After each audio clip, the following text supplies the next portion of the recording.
Hello everyone, Jax West from Stephen Avery Project, Justice with Jax, and here in MAM Gossip. Let me give you a warning before we even get started today.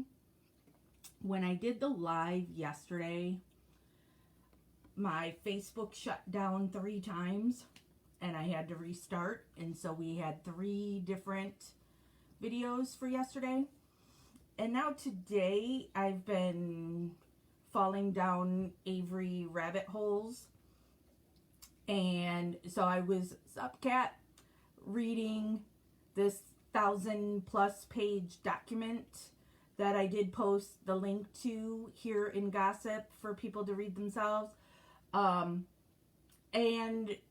I kept getting booted there too. So it's not Facebook that's screwing with me, it's my stupid iPad. So I'm having a whole lot of trouble. Hello Teresa. I'm having a whole lot of trouble with this iPad. So it might be time for me to get a new tablet, or maybe I'll be able to get upstairs in that room someday soon and use my regular computer. Hold on.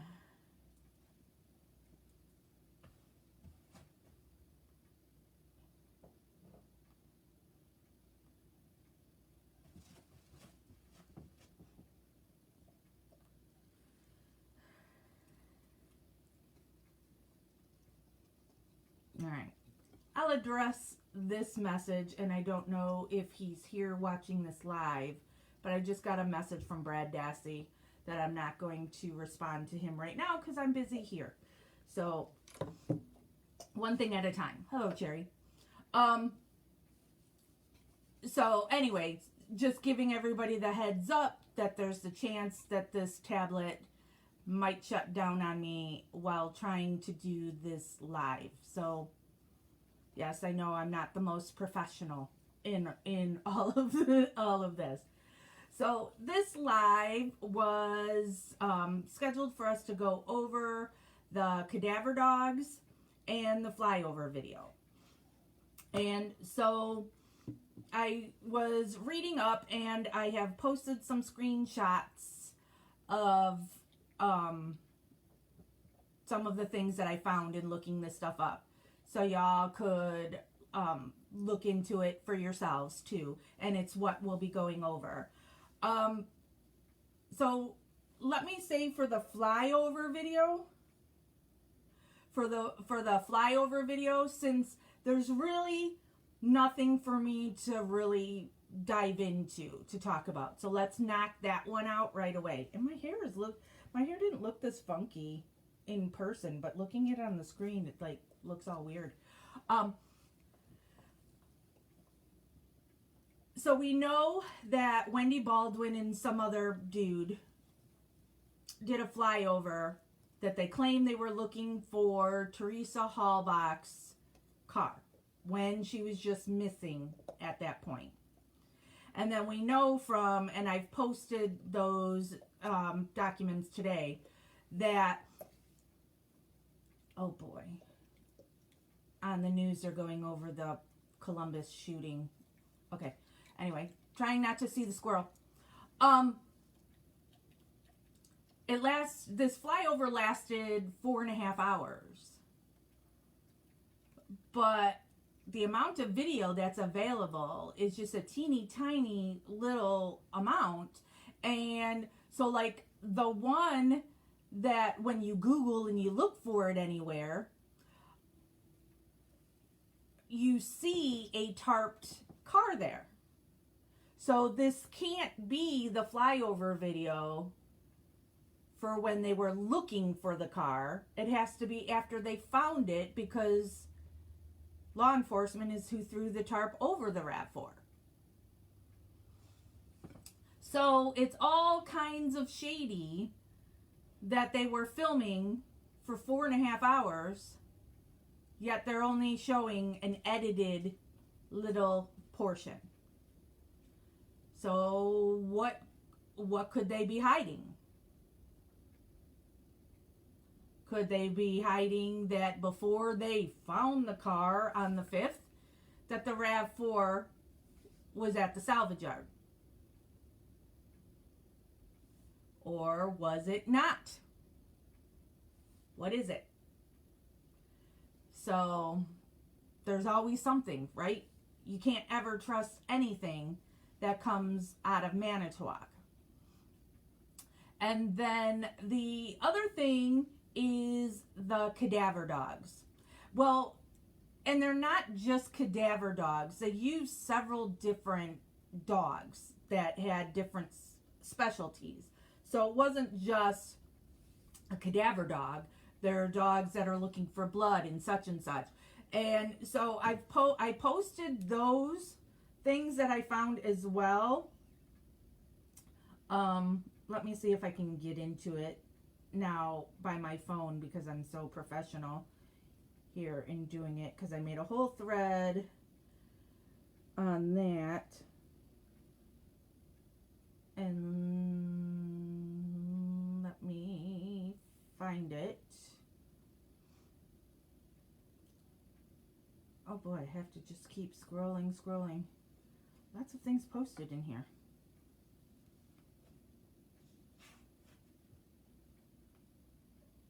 Why can't I find my own posts in here?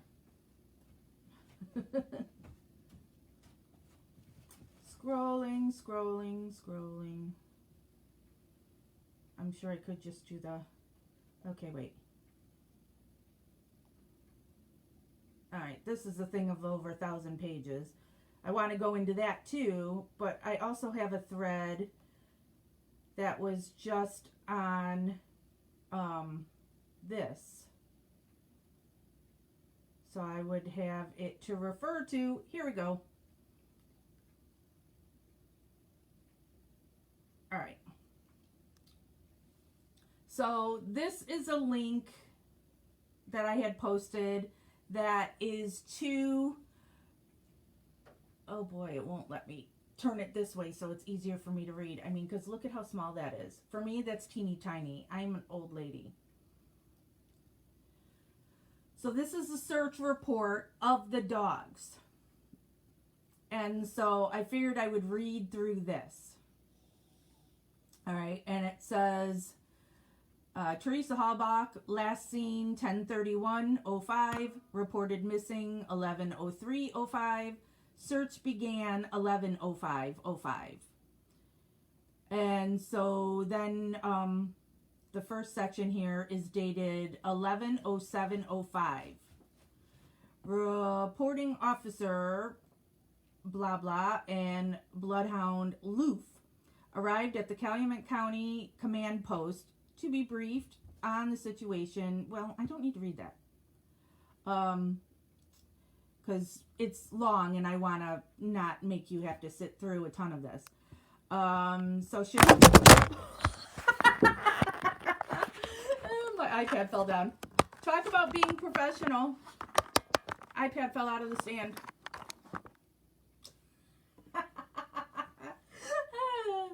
Okay. So Sheriff Poggle had 2 pairs of shoes that belonged to Teresa Halbach. Both were bagged separately in plastic bags. I placed sterile gauze in the toes of all the shoes. Yeah, I know, that's funny, Teresa. And removed the insole from a black pair of heeled shoes.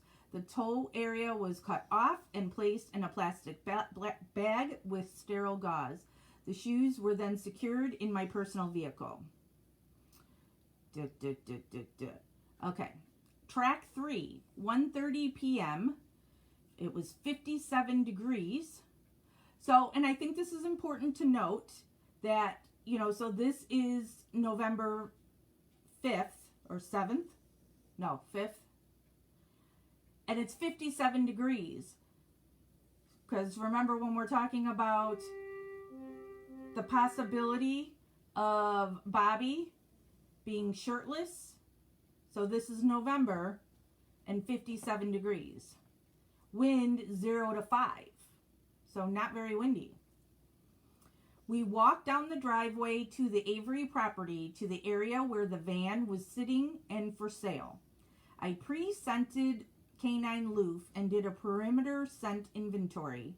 Canine Loof was harnessed, given... Sorry, people texting me, and now that's making me lose place where I was. Canine Loof was harnessed, given the scent article of the insole, and given the command of find. Having started approximately 50 feet east of the van, Canine Loof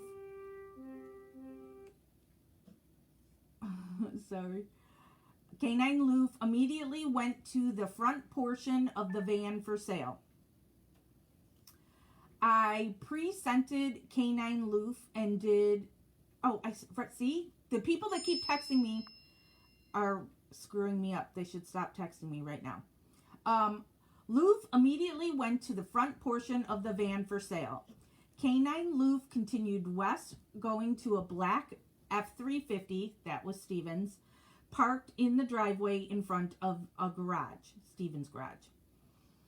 Canine Loof went to both doors of the truck.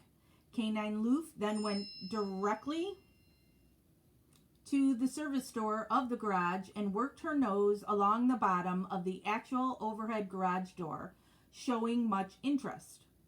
Hello, Leanne. Canine Loof worked west around the side of the garage, but was unable to continue due to a large, aggressive appearing German Shepherd. So that's Stephen's dog Bear. Canine Loof wanted to continue around the garage. Canine Loof went up to the south door of the trailer home. The door having a small porch entrance, and the door was white in color. Canine Loof wanted to enter the home. Canine Loof continued north along the trailer and went between some pine trees and a burning barrel. Canine Loof smelled a charred area, showing some interest, then continued west. Canine Loof went west in a picked cornfield. Directly to the south was a gravel pit, and in between the two was an area of brush and trees. Canine Loof worked this area with indications of very strong scent. Canine Loof worked west, coming out to a cul-de-sac that was taped off with crime scene tape, and 2 deputies were not allowing access. Canine Loof crossed the tape on one occasion and then was told to not go any further. The deputies phoned Sheriff Poggle to see if I could continue, but were told to not allow anyone access at this time. Canine Loof was unharnessed, and we waited for further instructions. Canine Loof worked consistently, as she does while working strong scent. And then the next section, I've got different text notification sounds for different people. Narrative overview. Individual handler reports available upon request. GLSAR members, that's the dog organization, arrived on scene at the roadblock at CTHQ Highway 147 in Manitowoc County at 2:45 p.m. on November 5th, responding to a page from Manitowoc County Sheriff's Department. At approximately 3:30 p.m., one cadaver dog team was requested to proceed to the command post on the Avery Salvage Yard property. The dog selected was Canine Brutus, a 9-year-old Belgian Malinois with extensive search experience, and handler Julie Kramer with backup handler Bob Kramer. Oh, Kramer and Kramer, not Kramer. See, I can't read. Upon arrival at the command post, it was requested that Canine Brutus proceed into the salvage yard and check the area of a car crusher and vehicles located on the salvage yard, and check the area of a car crusher and vehicles located on the southeast corner of the property. Brutus checked the car crusher and numerous vehicles as he worked in a southerly direction. He continued to proceed west and gave a head check and rushed to a green vehicle partially covered by a blue tarp. He began to bark, which is his trained alert behavior, indicating the presence of human decomposition. And they're calling that alert number 1. After investigators noted his response and identified the vehicle as the one belonging to the victim. Okay, so also have to point out there, they called it a green vehicle. We continued to work vehicles in the area. Brutus showed interest along the berm south of the vehicle. We proceeded into the gravel pit immediately south of the victim's SUV. So now that means they're off Avery property at this point. And while he seemed agitated, no second alert was given in that area. At the southern edge of the gravel pit, in the western corner along a road that ran along a gravel conveyor, so this is all not Avery property, Canine Brutus again began to bark. And now there's my son.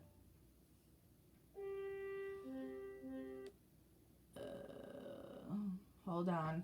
Now I'm gonna...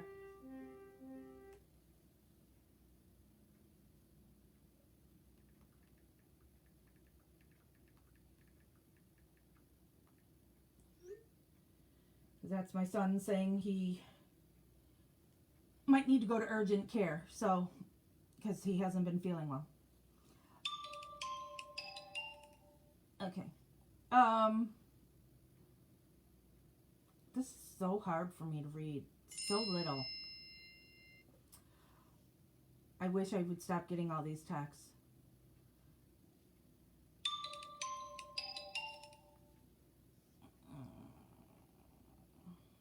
I'm trying to find where I was at. Okay. Along a gravel conveyor, Canine Brutus again began to bark. Several spent shell casings were noted in the area, but no scent source was allowed at that time, and they're saying that's alert number 2. We continued around the gravel pit, returning to the area of the salvage yard. Checked the pond area directly north of the victim's vehicle, rechecked the car crusher, and returned to command post. At this time, 4 teams, Canine Lucy, Canine Trace, Canine Riesling, and Canine Cody, were sent to begin checking vehicles in the salvage yard. During this search, the 4 dog teams used the existing roads through the salvage yard to create grid patterns and did a specific vehicle checks of each vehicle in their areas. 2 teams reported an alert in the same area. Both Canine Lucy and Canine Trace alerted in an area of the salvage yard along the gravel conveyor in the southwestern section of the yard. Alert number 3. So again, not on Avery property. The area was north of the area of alert number 2. While both dogs alerted, no scent source was located at this time. Canine Brutus was now reassigned to check various specific areas, buildings with investigators. We first moved to the red mobile home, identified as Stephen Avery's. We checked the interior of the residence. Brutus checked the bedroom area with increased interest, but no alert. He alerted in the bathroom laundry room with his trained bark alert. Alert number 4. So, nothing in the bedroom where allegedly Teresa is raped and stabbed and haircut. But is an alert in the bathroom where Stephen had dripped blood, and it has been said that Bobby then came in through the back door and collected that blood. And would Bobby have a scent of Teresa's body on him. No scent source was visible at the time. No other interest inside the residence. Moving outside, we checked an area with 4 burn barrels. Canine Brutus alerted on 2 of the barrels with extreme animation and excitement. Alert number 5.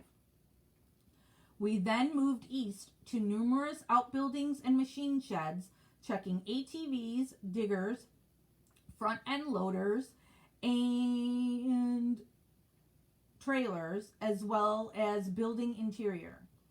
Canine Brutus alerted on some car parts in the maintenance building. Alert number 6. And on a golf cart parked in a small garage behind the main residence on the property. Alert number 7. So that would be Dolores's golf cart that Earl was driving around. Canine Brutus then returned to the command post. All GLSAR Canine cleared the scene after completing these assignments. Yes, Bailey, this will be available to watch afterwards. It says, it should be noted that on November 5, during the hours that the dog teams worked, the weather worsened. Heavy rains and darkness hampered attempts. Amazon is here. Hey! So my dogs are going to keep barking and you won't be able to hear me. Mallory. Heavy rains and darkness hampered attempts to locate the scent sources the dogs alerted on.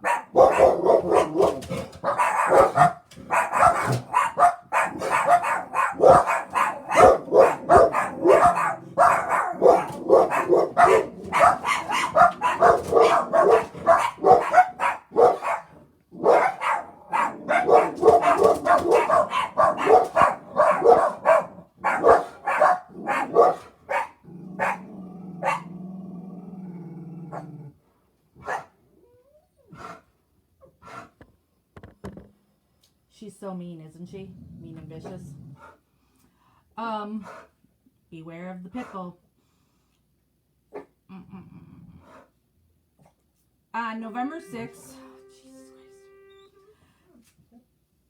GLSAR members arrived at the search scene at the Avery salvage yard at 7:30 a.m. See, that's another reason why I like to do this stuff upstairs in a closed room. So when my dogs bark at everything, it's not as obnoxious. Arrived at the search scene at the Avery salvage yard at 7:30 a.m., responding to a page from the Manitowoc Sheriff's Department. Initially, 2 cadaver dogs were given assignments. Canine Lucy was sent to check perimeters of buildings and structures in the compound. Canine Lucy showed increased interest in the area of a breezeway between a light green residence and garage. However, no alert was given. That's Dolores's. Canine Brutus was sent to recheck the area of the car crusher and vehicles in the southeast corner of the salvage yard. Brutus alerted on 2 vehicles, which now they're calling alert number 8. Yeah, it's not me, China. I'm not the popular one. It's because Jeff gets all the stuff for his print shop delivered here. So that's why we get 1 million deliveries a day. Okay, so alert number 8. That were parked on the west side of the pond, north of where the victim's vehicle had been the previous evening. It appeared that blood in these 2 vehicles may have resulted from the event damaging the vehicles. However, both vehicles were flagged by law enforcement and rechecked by Canine Lucy.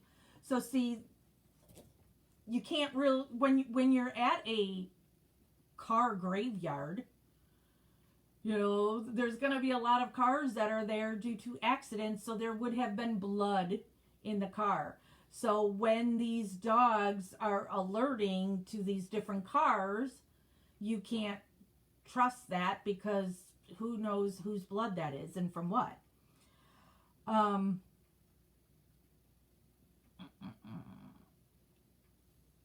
It appeared... Oh, wait, I already read that. both Brutus and Lucy checked the pond in that area with no alerts. As we exited the salvage yard, Canine Brutus alerted on the entrance to the mobile home along the gravel drive, identified as the home of Charles Avery. So Chuck is alert number 9. Canine Simon and Canine Cody were dispatched to check vehicles parked in fenced area west of the main salvage yard along a gravel road that ran west to Stephen Avery's residence. Both dogs cleared their area with specific vehicle checks, neither reporting any alerts. Canine Trace checked the exterior of Stephen Avery's residence and red van in driveway without alert. So nothing at the van that Teresa was there to take a picture of. At this time, 4 dog teams were sent to check the gravel pit immediately south of the salvage yard, so not Avery property. Canine Lucy, Canine Trace, Canine Riesling, Canine Simon set up a grid pattern to clear this area. Canine Lucy reported an alert in the same area that the dogs had alerted the previous evening, labeled alerts 2 and 3. And now they're titling that alert 10.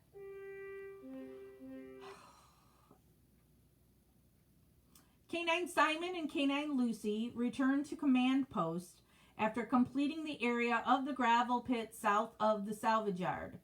Canine Trace and Canine Riesling proceeded to an area of 2 ponds west of the salvage yard, being searched by the Winnebago dive team. These dogs cleared the quarry south of the ponds and then returned to base. No alerts reported in this area. The next area searched by Canine was the gravel pit east of Avery Road, north of the salvage yard.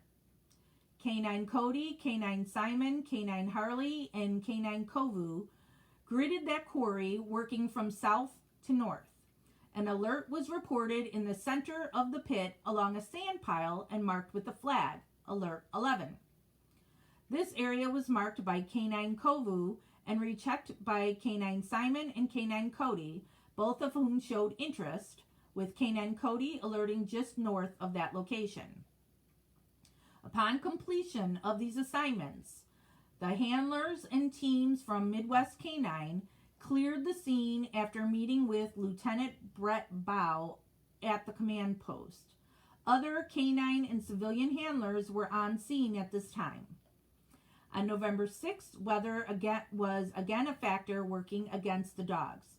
There was rain and sleet early in the day with high winds.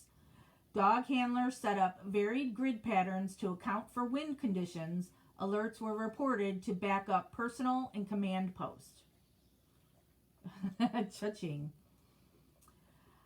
On Monday, November 7, Julie and Bob Kramer responded to the scene with Canine Brutus and Canine Trace at the request of Investigator Dietering of the Calumet County Sheriff's Department. We arrived on scene at 11:30 a.m. and were asked to recheck the gravel piles east of Avery Road where dogs had alerted the day before. Canine Brutus went out over the area carefully, but did not alert at the flagged location or in the area of that gravel pit. We then proceeded to a location we were requested to check on Cuss Road, where a potential burial site had been located. Upon arrival there, Canine Brutus checked the area, and after passing the area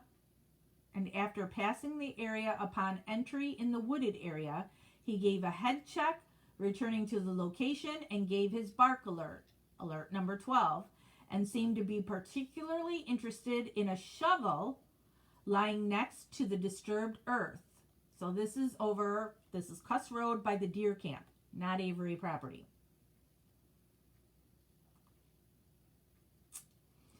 We were cleared from that location, but returned a short time later to recheck the area. The shovel had been removed and was to be checked separately. Neither dog showed any interest on the shovel. Canine Trace checked the wooded area first and did not alert, but did show interest, increased animation, and high head checks. Upon returning to the area a second time, Canine Brutus again barked and alerted near the area of disturbed earth. We then returned to the command post and were asked to recheck the trailer belonging to Charles Avery, where there had been alert the day prior. At the exterior of the home, Brutus again barked at the door and scratched to enter the residence. Canine Trace also barked at the front door. Once inside the trailer, Canine Brutus proceeded to check the interior, alerting inside a bedroom at the bed and pile of clothing. He was very agitated, but no scent source was noticed. So the dogs were way more concerned about Chuck's house than Stephen's. On this date, we were able to orient our alerts and summarize the work of the last 2 days on a large map in the command post. This provided a better overview for our team leadership on areas that needed additional coverage. We were also better able to provide appropriate resources for assignment. On November 8th, Julie Kramer with Canine Brutus and Canine Trace and Grace Salm with Canine Cody responded to the scene, arriving at noon. We were dispatched to the Mall property on CTHQ, County Highway Q, just outside the village of Larrabee, to check some ponds and a hunting club location. The two canine teams divided the area and worked a grid pattern, checking ponds, buildings, and wooded areas with no alerts reported. Canine Brutus was then sent to check the berm just west of Stephen Avery's property. There was report of a suspicious-looking pile of disturbed earth. Brutus showed no interest in that pile, but did alert on a pile of brush and trash just west of the Avery residence, and they titled that alert number 13. I don't think there was any forensics done at Chuck's, no. And was very excited along the edge of the berm. This excitement continued as we proceeded south along this ridge, and he carefully checked brushy areas west of the Avery yard, so this is not salvage yard, and along the edge of the salvage yard. His behavior was noted by law enforcement personnel in the area, who indicated that man-trailing bloodhounds had also been interested in the same area. We continued through the salvage yard, checking several vehicles as requested by State Patrol personnel.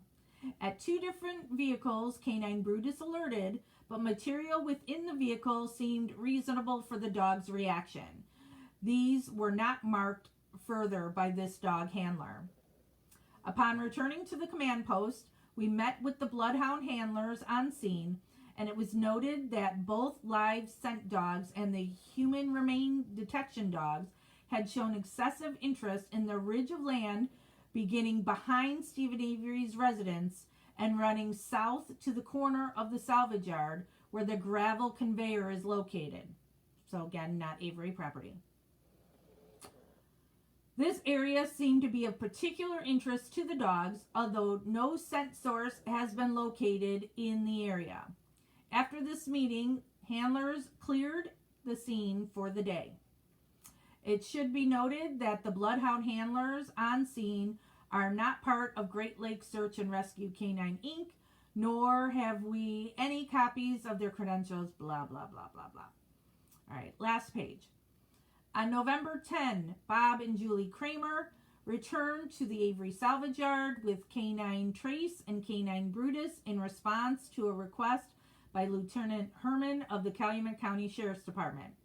We were asked to check a fence line that ran east-west, west of Stephen Avery's home. Canine Trace alerted on the first of 3 piles of disturbed earth located along this fence line. Alert number 14. The rest of the fence line was checked without alert. We were then sent to the county gravel pit south of the Avery property. Canine Brutus was transported by ATV to the location where burn piles and fresh digs had been identified. We checked several areas in the gravel pit and fresh digs in the walls of the pit without interest from the dog. Numerous shell casings and unspent bullets were observed. In an area of large concrete slabs, several burn piles had been marked. Canine Brutus barked in 2 separate locations on this pile, alert number 15. These locations were double flagged for identification once the locations were logged, mapped for evidence. In both locations, Brutus barked and dug at the burned area in the concrete. We were transported back to command post after the assignment was complete. We were dismissed from the scene at 4:30 p.m. Conclusion. The conclusion drawn by the cadaver recovery HRD dogs of Great Lakes blah blah on the Avery property was that there were several locations on that property that were alerted to by dogs and marked by handlers. It is our hope that these alerts will be useful in the final conclusion of this missing person case. At no time did any handler attempt to collect or disturb evidence, but simply presented the alerts and indications of our dogs to the agencies in charge of the case. A map is attached and labeled with 15 areas alerted by the dogs. Additional blah, blah, blah. I don't think they really went to Barb's. They didn't bring the dogs there, Teresa, at least according to this blow by blow of where these dogs went. They weren't led to Barb's trailer. So I took tons of screenshots today that I have posted in here. I don't think you're going to be able to tell from my phone. But you can find here in Gossip where I did post these screenshots that shows where the dogs went. So what you get of interest from that is that's how Kathleen came up with that Teresa was buried temporarily over there at Cuss Road. Because the dogs went there, there was disturbed earth there. And then there's interest going through, so you've got the deer camp and then there's the quarry that has that conveyor road. And so you're seeing that the dogs have interest there. Well, that's how you would drive through the deer camp, through the quarry, into the salvage yard to plant the vehicle. And so that's where that theory comes from. And that you can also get to that conveyor road that if you turn, so Avery, you go on out of Avery Road, turn right onto 147, and then you turn right onto Jumbo Creek. And so you go down this way, and then you make a right turn into the quarry from there. And then there's the conveyor road on that side too. So over there on the Jumbo Creek is where the one witness said he saw the RAV4 driving and a white Jeep with him. So if the car came through that way, another way dogs are alerting over there. But I find it very interesting that the dogs barely made a peep at anything at Stevens where the woman was allegedly killed. Not in his garage, not in his trailer. Dogs alerting near a burn barrel? Yeah, because somebody's planting stuff of Teresa's in a burn barrel. So you would get that scent there. That doesn't mean Steven did anything.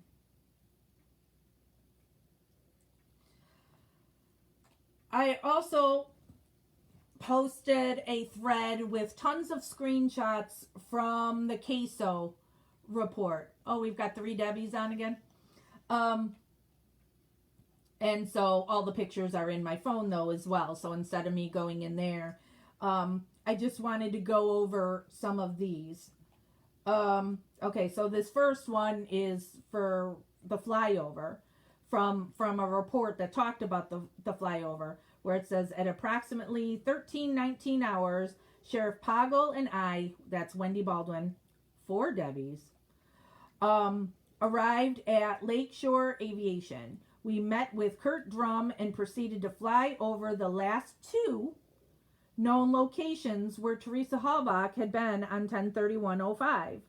We searched the area until approximately 17:54 hours.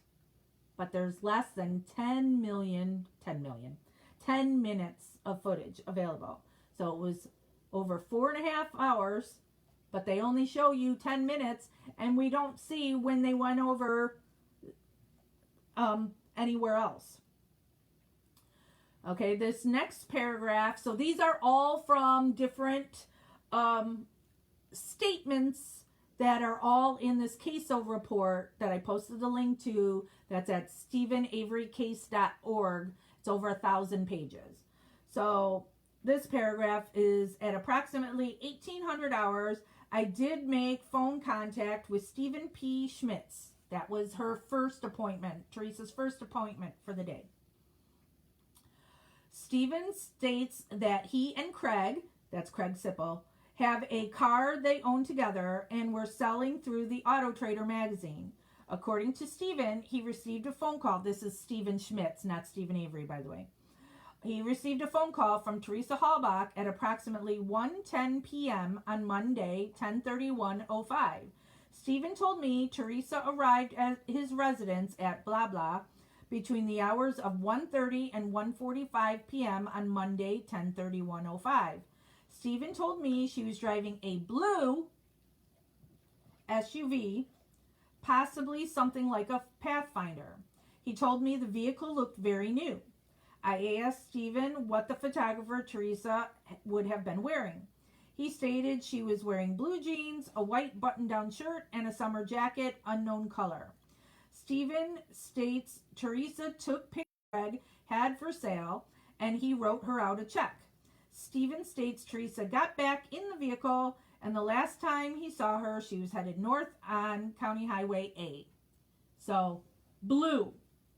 First person to see her that day said it was a blue car.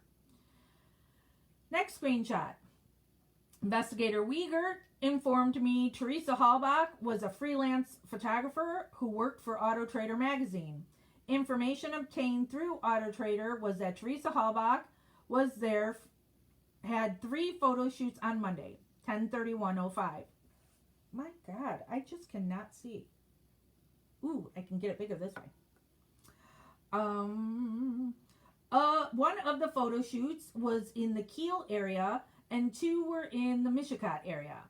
Investigator Wiegert was able to confirm the photo shoot in the Kiel area was still attempting to determine if she had made the photo shoots in the Mishicot area. One of the photo shoots in the Mishicot area was at the George Zipper residence, and the second photo shoot was to be at the Avery's Auto Salvage.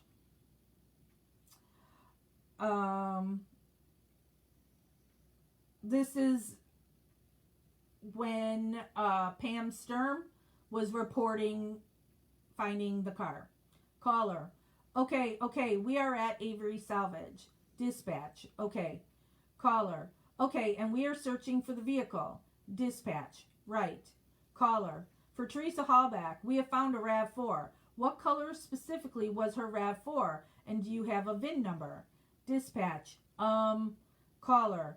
The vehicle is all... Dispatch. It was green.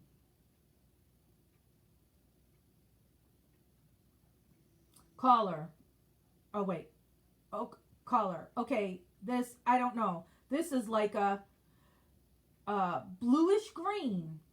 Okay, do you have the ID number? Dispatch. Hold on. Caller. VIN number. Dispatch. Hold on. Can you call dispatch right away? Do you have a VIN number? Caller, VIN number. It's not on this side, Nick. Go on the other side. Which this is always something that bothered me too, because Pam of God said she was a former private detective. So how does she not know where a VIN number is in a car? I'm not a private eye and I know where a VIN number is. How does she not know?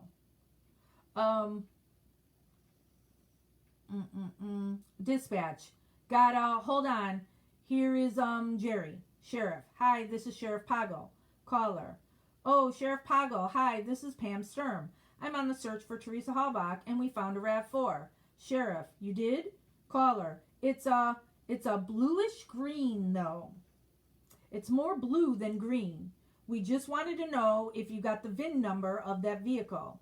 Sheriff. Yes, we do. We do have a VIN number.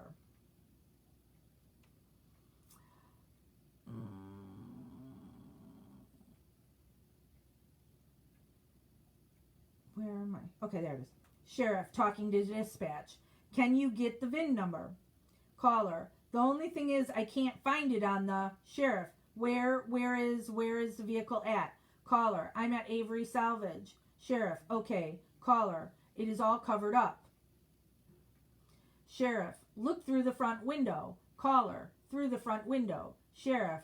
Now I'll give you Investigator Wiegert. He's got the photo or the faux VIN number here. Caller. Okay. Wiegert. Hi, are you looking at it right now? Caller. Yeah. You know we can't find that VIN number. Wiegert. What color is it? Caller. It's a bluish green. Wiegert. Does it look like a newer one? Caller. Yeah, it's in the 99 or 2000. Wiegert. Is there any? Caller. It's more of a bluish green though. That's why we don't want to put, Wiegert. Is there any license plates on it? Caller. No plates on it, but it's a little covered up. It's weird. It's covered up. So, and I wanted to keep pointing out that, everybody always comes up with these conspiracy theories and trying to dismiss somebody when they say the car is blue or green. And it's because it was a deceptively looking color, that it could look blue, it could look green. So it doesn't mean that this such and such car is not the car because somebody said it was blue. Because it would look blue and it could look green. So here it is, Sturm of God, Pam of God, looking at the car and she's saying it's blue and green. This is another thing with the Sturms, and it says, Nicole and Pamela were the individuals who had contacted the Calumet Sheriff's Department via cell phone to indicate that they had possibly located Teresa Halbach's unit. They stated that they had been granted permission by a co-owner in the Avery Auto Salvage business, that being Earl Avery, to search for the vehicle.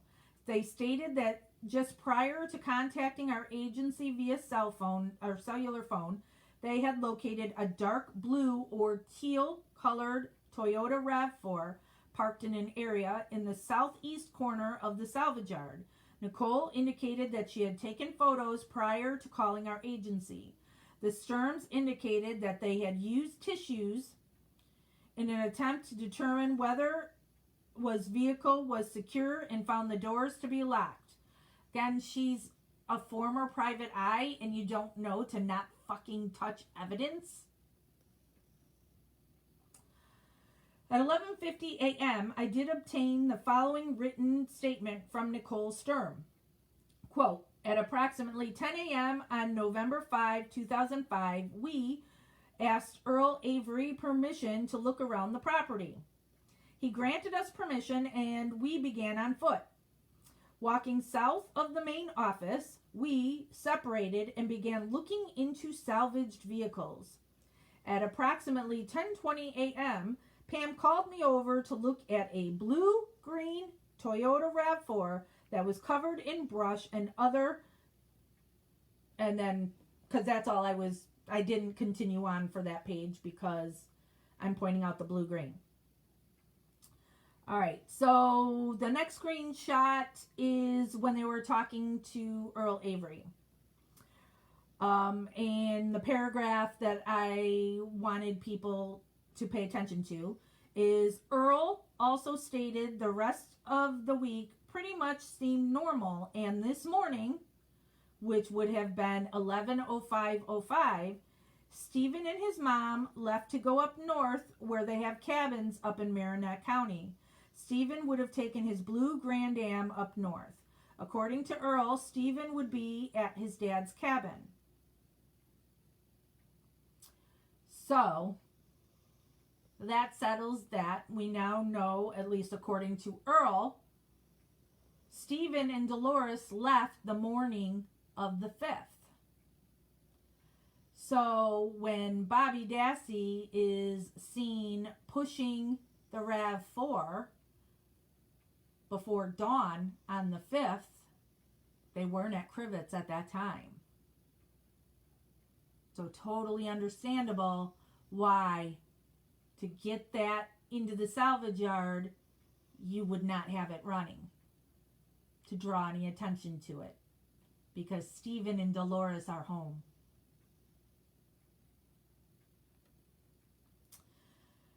Next screenshot is another one talking about the color of Teresa's car.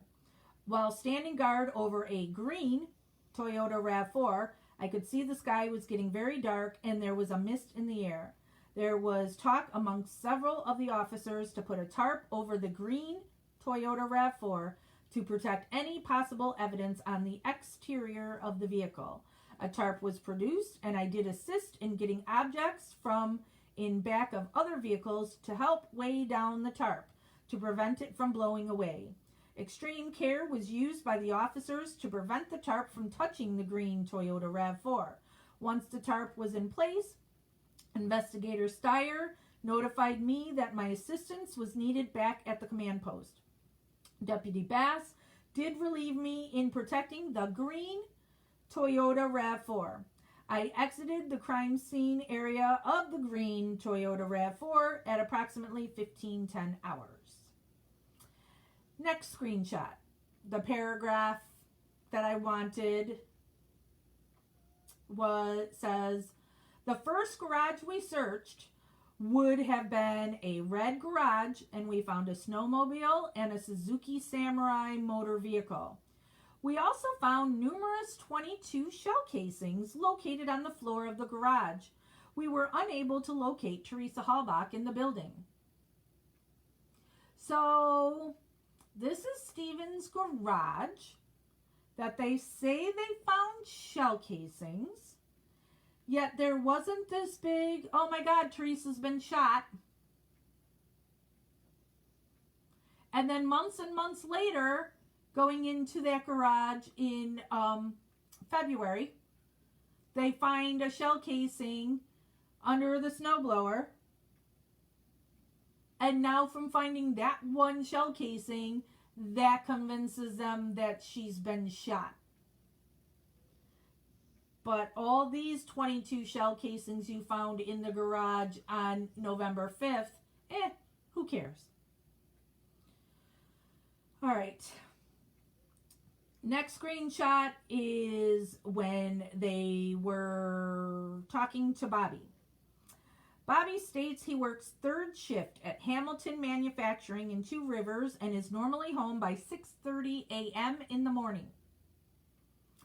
Bobby indicated that on Monday, 10/31/05, he woke up between 1400 and 1430 hours. He stated that he looked out his family's mobile home window and observed a little SUV, which he described as being either teal or blue in color.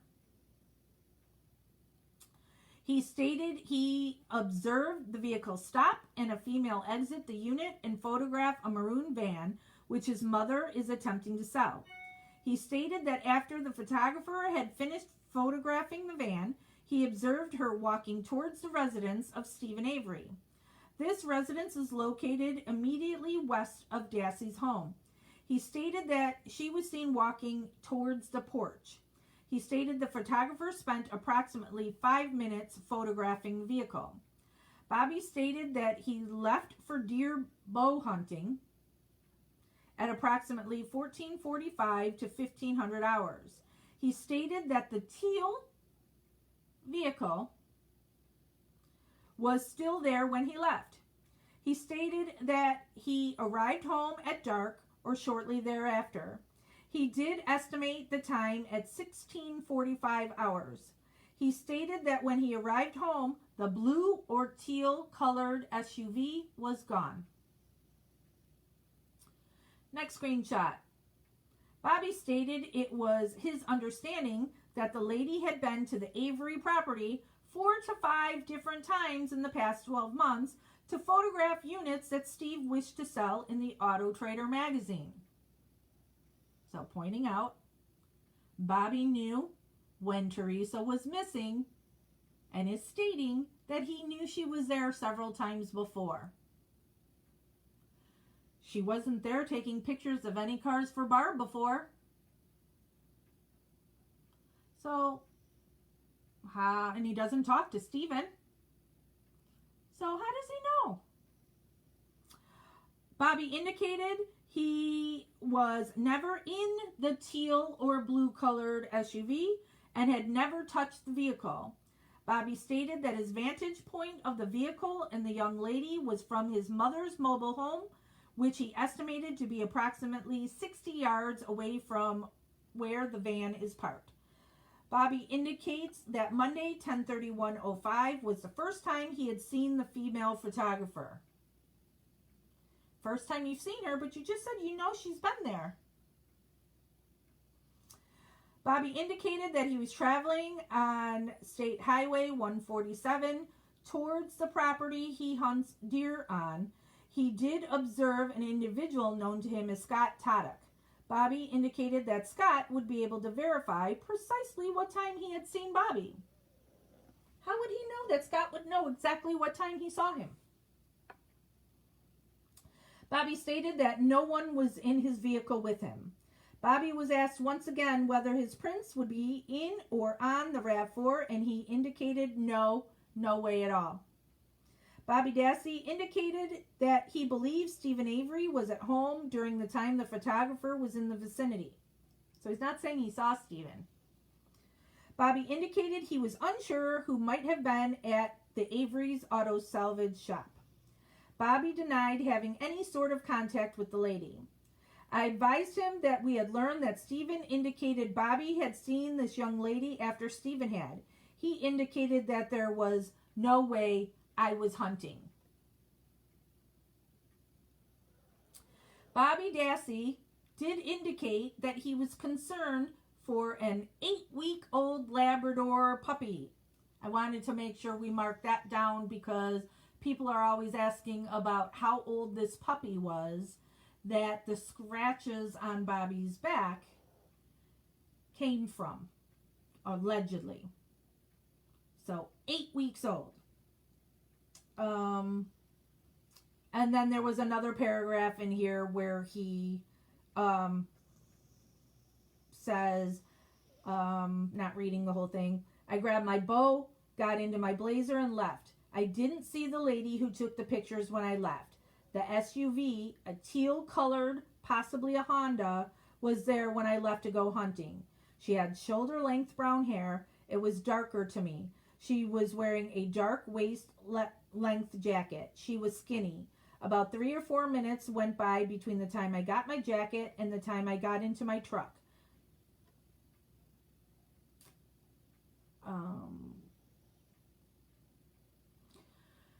All right, so this next one screenshot is, so this was an interview with a woman who had dated Earl. So she says, God, I can't read these things. I asked Michelle if she could tell us about her relationship and also anything she could recall about the Avery family members. Michelle indicated they had met approximately 1987. She said they were together until 1989 and at one point she was engaged to him. She said they spent a lot of time at Earl's house on the weekends due to her mother not being home. She said she would accompany Earl to his cottage up north quite often. She said there was a double-story treehouse behind that cabin. She said it was located approximately 150 feet behind the cabin. She said Earl did spend quite a bit of time up north. She described Earl as being very abusive towards her during the time that she spent with him. She said there was a lot of violence between the brothers when they argued, as well as Earl towards her. She said Earl was not a very easy person to read and that he was a slob, messy, and did not clean up. I asked if Earl ever drank a lot or used drugs, and she said no, and stated Earl was a big coffee and soda drinker. She said she never saw him using drugs. I asked Michelle to describe Charles, somebody walking their dog, and anything she could remember about him. Michelle said Charles is the oldest brother of the family. She said he was married twice and was accused of raping his oldest daughter.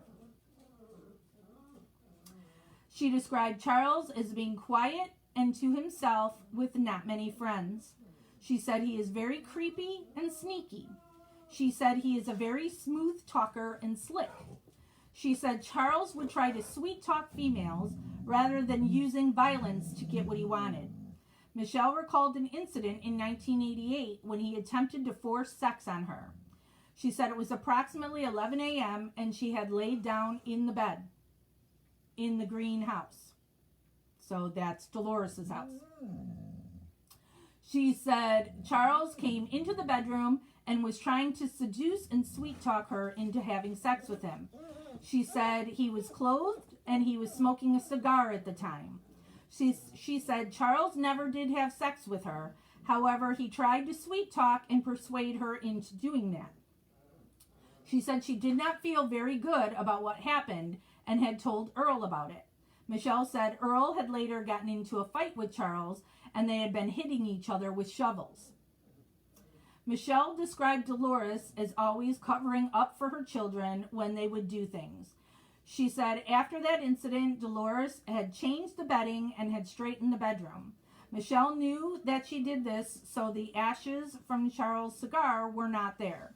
Michelle said that at a much later time, Dolores did admit to changing the bedding because it looked a mess. Oh, sorry, China. Michelle described Charles as being the main person running the business. She said she would always be there and he seemed to be the boss. I asked Michelle what kind of hobbies Earl and Charles had. She said they both did hunt and fish a lot. Michelle did indicate certain times where Earl used to spend time, or certain areas where Earl spent time. Michelle said that other than his brothers, Charles did not have any other friends and has spent a lot of time by himself. I asked Michelle if she could describe Stephen Avery. She said she did not know much about him because he was in jail or prison during most of the time she was with Earl. Michelle did know Stephen was married to Lori and that they were still married and Stephen was in jail. Stephen had made proposition to Earl to have sex with his wife Lori. Michelle said at first Earl and Lori did not want to do that, but they had ended up having sex for approximately 2 years. Michelle said Earl would have been 15 when this happened and had stopped when he was about 17, which was shortly after she met him. Michelle indicated that of the brothers, she did think, shortly after hearing the news, that Stephen may have been the one that had done this.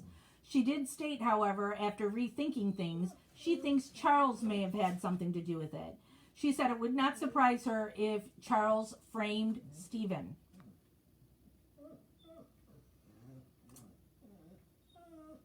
Next screenshot. We went to Bobby Dassey's room to check the sentry safe, which was located in there. Once we opened that safe in the middle bedroom, which is Bobby Dassey's room, we did locate several .22 caliber rounds, and those items were taken as evidence and secured at 12:41 hours by me. I tagged those items with tag number 8450. So Bobby's got 22s. Next one. At approximately 13:30 hours, Special Agent Capitani received a call from one of his agents at the Earl Avery residence indicating that Barbara was there and they could not find Earl. We made contact at Earl's residence, and Special Agent Deb Strauss of DCI indicated she had already read Barbara Yonda the Miranda warning. Barbara said she was willing to answer questions. A protective sweep was done at the residence due to Earl possibly being hidden inside the residence somewhere. A search of the house was done. However, Earl was not found. There was a firearm that was located under one of Earl's daughter's beds. The weapon was secured for safety reasons, however, will be returned at a later time.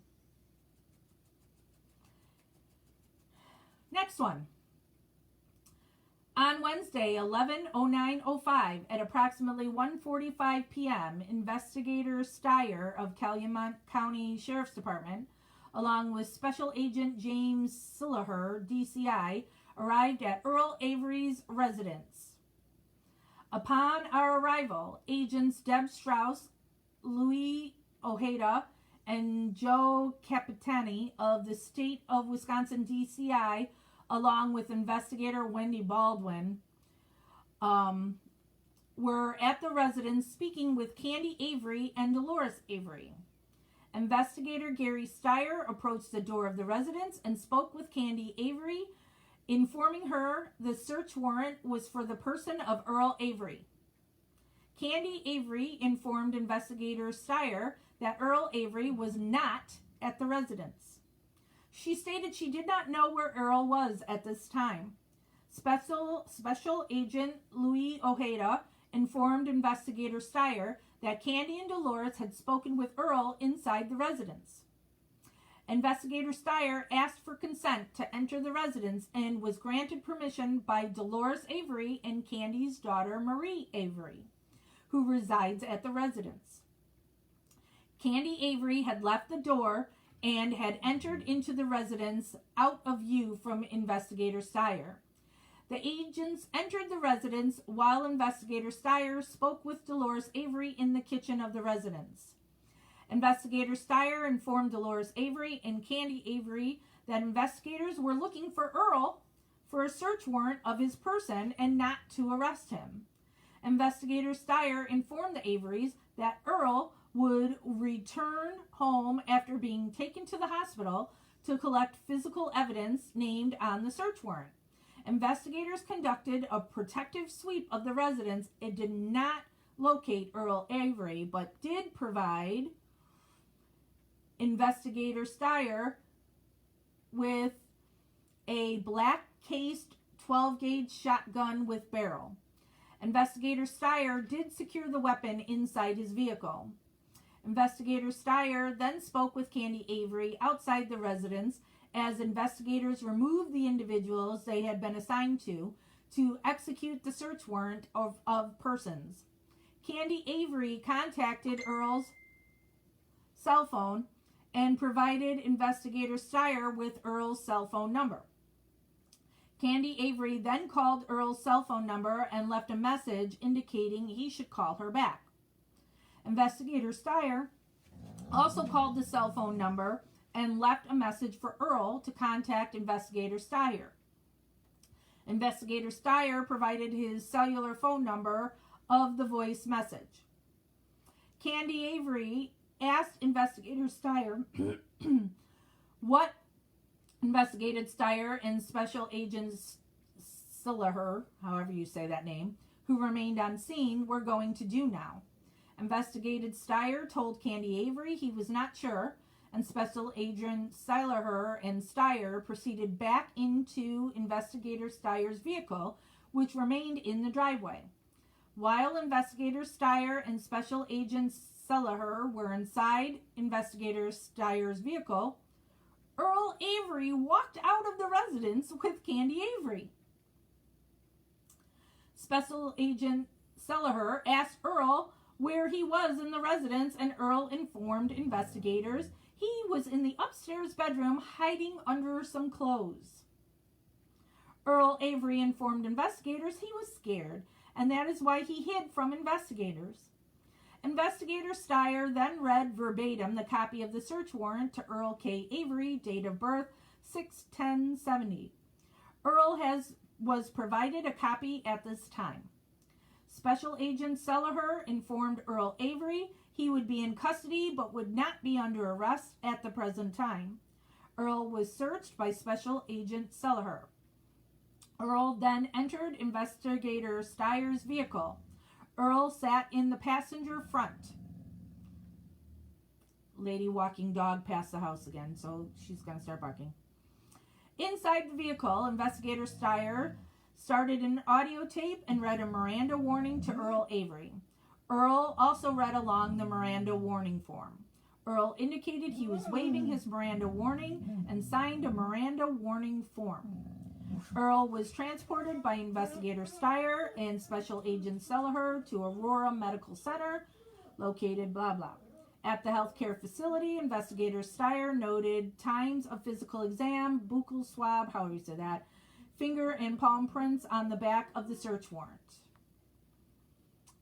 So, Earl hid. Next screenshot is Bobby Dassey. We advised Bobby Dassey we were going to be recording the interview, and he indicated he had no problem with this. A synopsis of the taped interview is that once again, Dassey stated he left home at approximately 1500 hours on 10/31/05, and he had observed a teal SUV. So, me again pointing out the car. Next screenshot. The Fabians, Cindy and Robert. So, Robert Fabian is Earl's brother-in-law, who he was with on that October 31st. Cindy is Candy Avery, so Earl's wife's sister. So the Fabians, Cindy and Robert, indicate Earl Avery also has violent tendencies. Cindy says that Candy has told her of abuses in which Candy has been dragged by her hair upstairs and raped. Cindy also informs investigators they lived at the Avery salvage yard until one night when Earl lifted up her daughter's skirt with his foot. Shortly thereafter, the Fabians left the Avery salvage yard residence where they were staying. And that is my last screenshot that I took of note that I haven't gone through all thousands of those reports. So just some things of interest that I had found where I'm really driving home that people need to stop with the conspiracy theories on the RAV4. Blue, green, it doesn't matter if somebody says it was blue or it was green. It looks either color. And the other thing we discussed is the cadaver dogs really didn't care about Stephen's house or his garage. And they cared more outside of the property, over by Cuss Road and at the gravel pit. And yes, Richard, Earl is a hot mess. But I'm very happy to get the answer that I've been asking of when for sure did Stephen and Dolores leave for Crivets to fit into this new witness seeing Bobby Dassey. And they left on the 5th. So Bobby is seen pre-dawn on the 5th pushing that car. So makes complete sense that he does not want that car's lights on, nor that car to be making any noise, so Stephen or Dolores would notice it. And for everybody wondering about how could he have pushed it that far if the car had been at Cuss Road or over by that dam, who says it was pushed that far? Bobby could have been driving it until he got to Avery Road. And from Avery Road on, he was pushing it. But the key's in the ignition. So therefore is steerable. So found that very, very important that we know that now.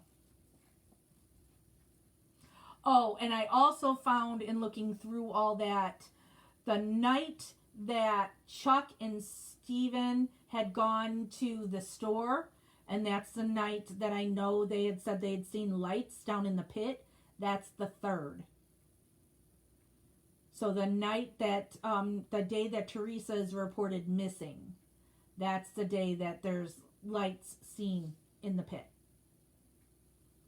And then also that Bobby, when he was taken in to get fingerprinted and his palm print and the buccal swab and all, buccal swab,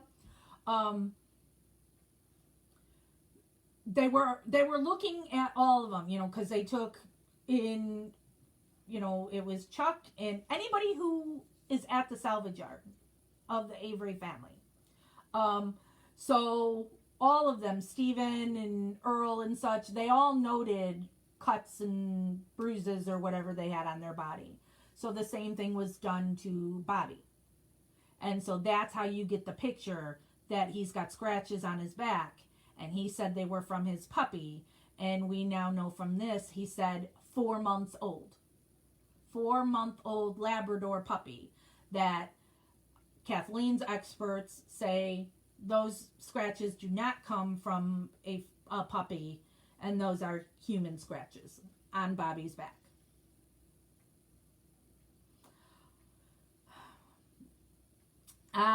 Those 1,000+ pages, there's a lot of interesting things to read in there.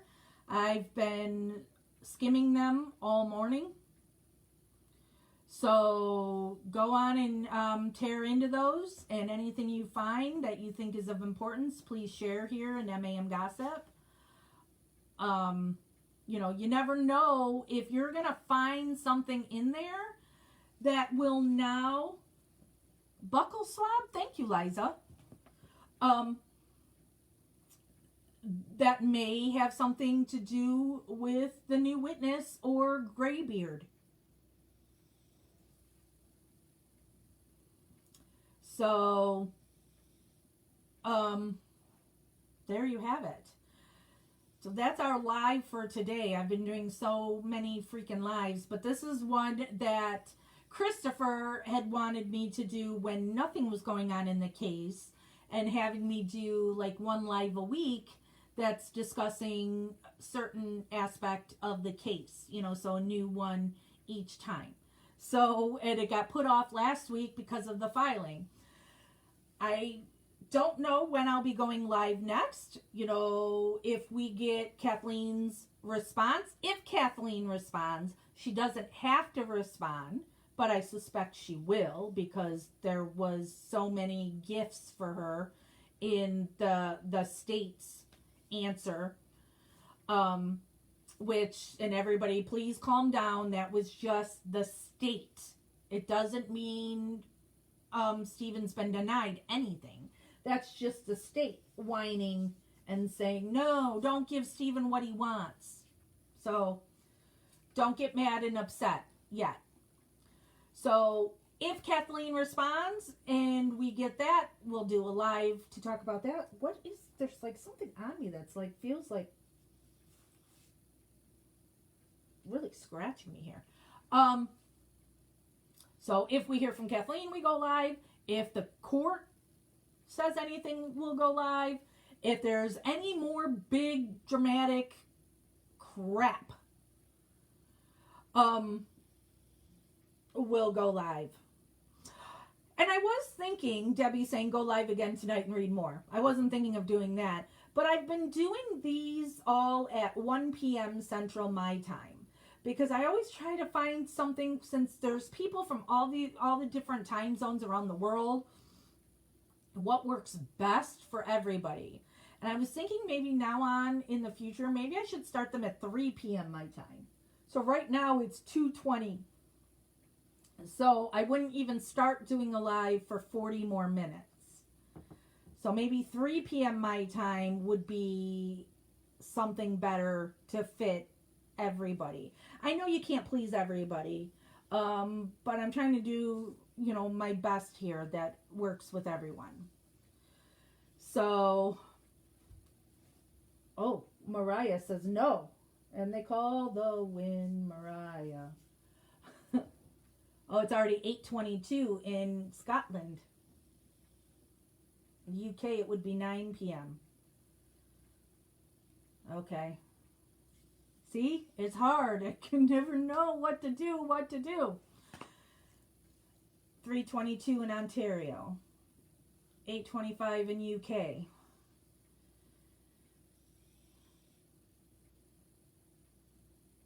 Well, see, Kat says, can't please everyone, but do what's best for you. As of right now, I don't have a real job. So I've got, tons of free time. So I can adjust to anything. But, all right, so maybe we'll keep it at the same time, Thank you, Richard. And I have been thinking, now we have done this several times in the past, but I have been thinking of starting to do lives where we watch Making a Murderer together. So we pick a time that I start this, so it will be like 1 p.m. is when the live starts, and then at 1:05 is when we would hit play on Making a Murderer, so everybody at their own homes could be doing it if they wanted to. And so we could watch Making a Murderer together and discuss at the same time. Those videos of when we've done it in the past will be in the archives of both. It's mostly here in Gossip where we do everything. Debbie says, let's pick Queso apart. That could be another one that we do a live and that I just read through all those 1,000 pages. But yeah, I'm thinking that's what we might do next, is start watching Making a Murder. I assume we should just start watching it from the very first episode and just going from there.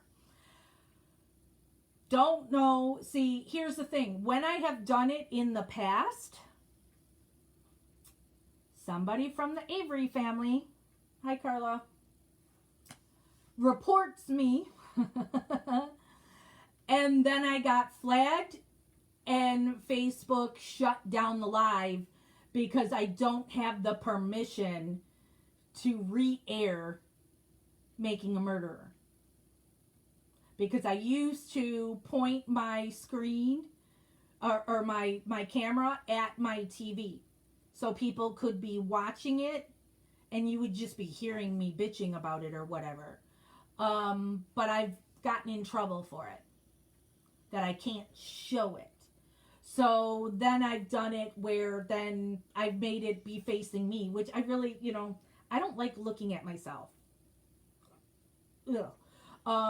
And, I'm not thrilled with other people looking at me either. I would much rather you look at the TV. But, I want to do everything on the up and up and nothing that could get me in trouble. So it would have to be facing me and you would only get to hear what is on my TV. So, but that's why then we do it where the live would be at 1 o'clock. And I'm pressing play at 1:05. So if somebody wants to actually watch at home at the same time, could do it on a Zoom, Mariah. Because I did buy Zoom. Justice with Jax, I bought a Zoom, so not just the free one where you can get 100 people or whatever on. So I do have a Zoom. I've never tried doing it, but I do have a paid year for it. So, yeah, Roger. So we would all watch at the same time and then discuss after the episode. Yeah, we pause it. We discuss. Well, we also bitch throughout it. But I'm assuming everybody who's here, you've seen it already. So it's not like, shut up, you're talking over the show, down in front, so that you wouldn't offend anybody that you're interrupting them watching a show. Because actually, you're not watching the show. You'd be looking at me. Or maybe I would just point you at my dogs. I don't know. Or maybe I'll get the Avery sign out of the room from up there. And you can just look at the Avery sign. Yeah, the bitching's my favorite part. I'm a bitching expert. I'm really, really good at it. Always rely on your strengths, right? So, but don't know when I will start on that. It probably wouldn't be until next week, because I would rather let the rest of this week play out and see if Kathleen will be dropping her response on Friday. That happens a lot, that all of a sudden you get that Friday dump. So, and I've been doing live so much, I would like to, not be on here bitching. So I think that's what we'll do. But for now, gonna go. Please, everybody, I saw that, I'm assuming it was Christopher that made the post. One of the moderators here made a post reminding people in here to be nice to each other. I have seen people, there's been things that people have flagged where somebody is calling another poster in here a name or whatever. I do not like bullies. I'm a bully. I'll bully the Avery family. It's warranted. But I don't want members in this group bullying each other. You can disagree with one another, and that's all good. We all have different theories. We all have those who sympathize with the Avery family, those that don't.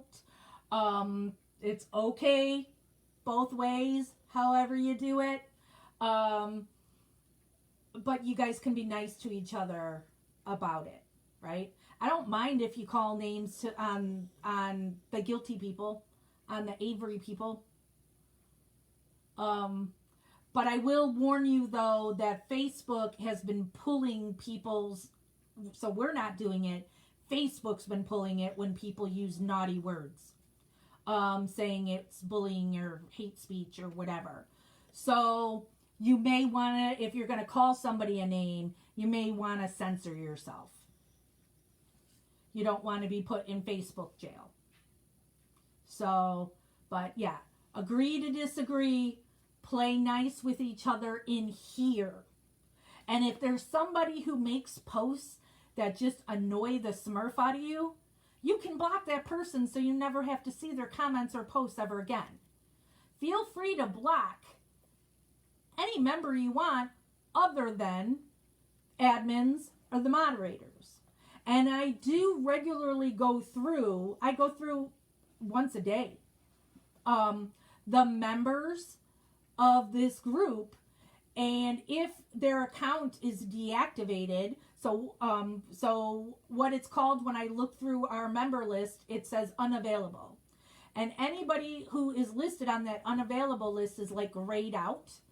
And now they could be unavailable for any reason. It could be because they have blocked me, it could be because they have deactivated their account, or they could just be in Facebook jail and just a temporary thing.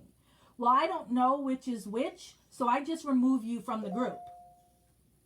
It doesn't mean you can't then, once you're out of Facebook jail, or maybe you have deactivated your account because you've gone on vacation or something and you don't want, you're trying to get take a break from social media and you reactivate it and you see you're not in here, you can reapply to be in here.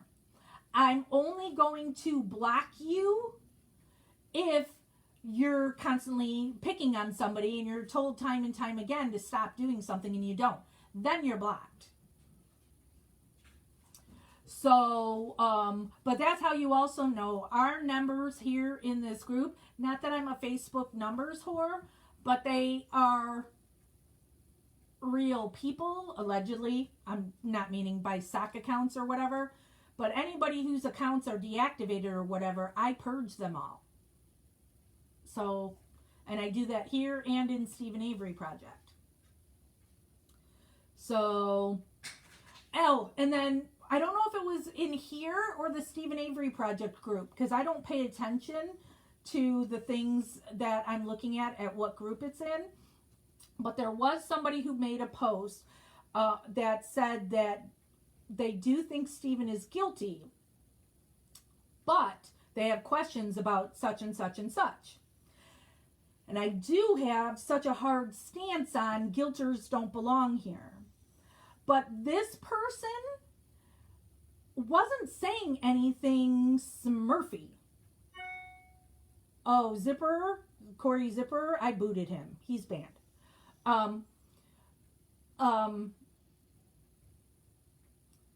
He was being very respectful, and I'm just so used to, if somebody thinks Stephen is guilty, they're such a Smurf. And it's like, no, I don't have time for those people who just are idiots, point blank. You know, they don't have any real evidence, real nothing. They're just ugly, nasty people. Well, this guy, and he's like retired police officer, blah, blah, blah, you know. So I find it interesting to hear what he has to say, you know, because he's saying he thinks Stephen is guilty, but he's got questions. So people, please be kind to that one. I have approved, and you know, I appreciate the person who flagged that, because I've had since we started here this real hard stance on no guilters. But this was a very respectful post, and it's something that people could have a nice, reasonable conversation. So he's not being a jerk, condescending, nothing. So no reason for people to go at him. So those posts I'm going to allow to stay. Now, the thread needs to be watched and make sure it doesn't go into a bad direction, because bottom line, Stephen is innocent. So I'm not going to allow somebody to be here if their purpose is like to try to convert people to think he's guilty. Then it's going to go. Or if it just gets into Stephen burned a cat, you know, and that kind of stuff. You know, just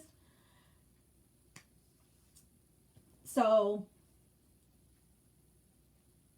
that one, that's the first time I've ever allowed a guilter thing.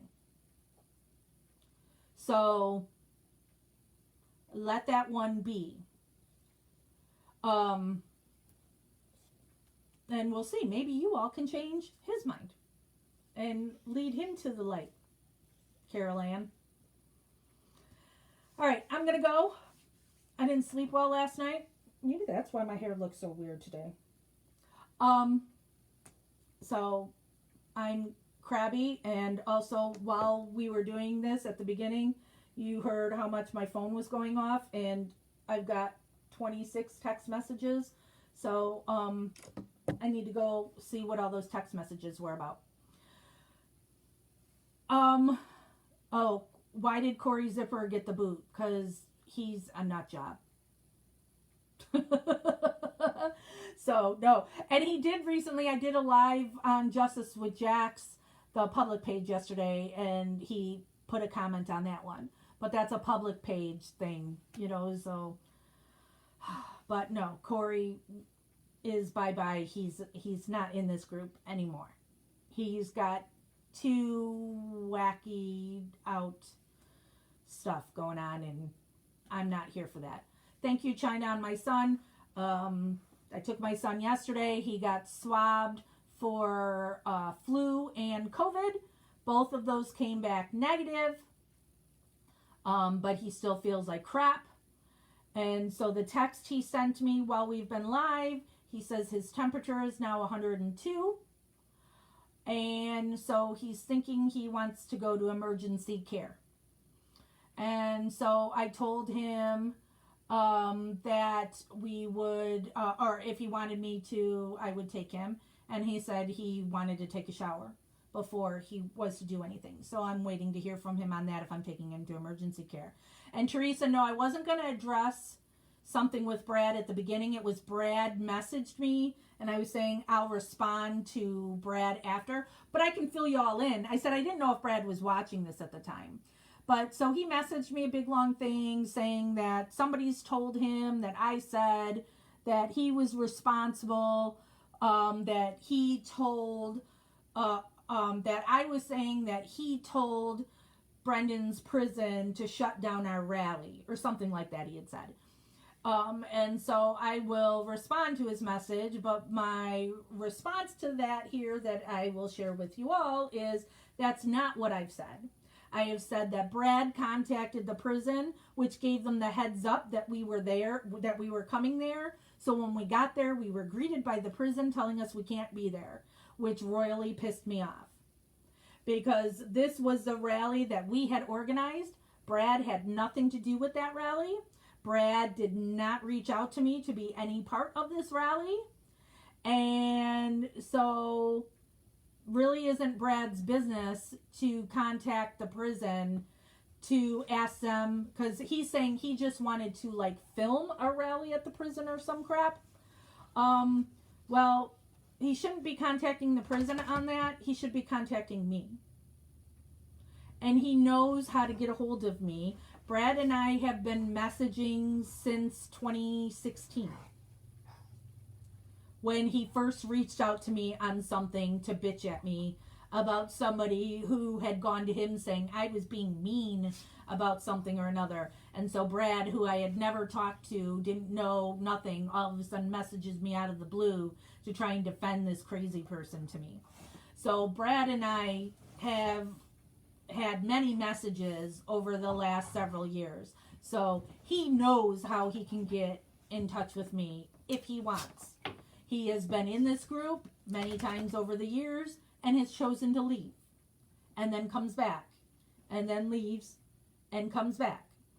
So I was pissed when I found out when I get to that prison and these people come up and walk up to me and they tell me we can't be there. They've already talked to the organizer, Brad Dassey, is how it was worded to me, that Brad Dassey had called them and that they had already told him we couldn't be there. And now here they were to come out and tell us we couldn't be there. And we weren't even going to go on prison property.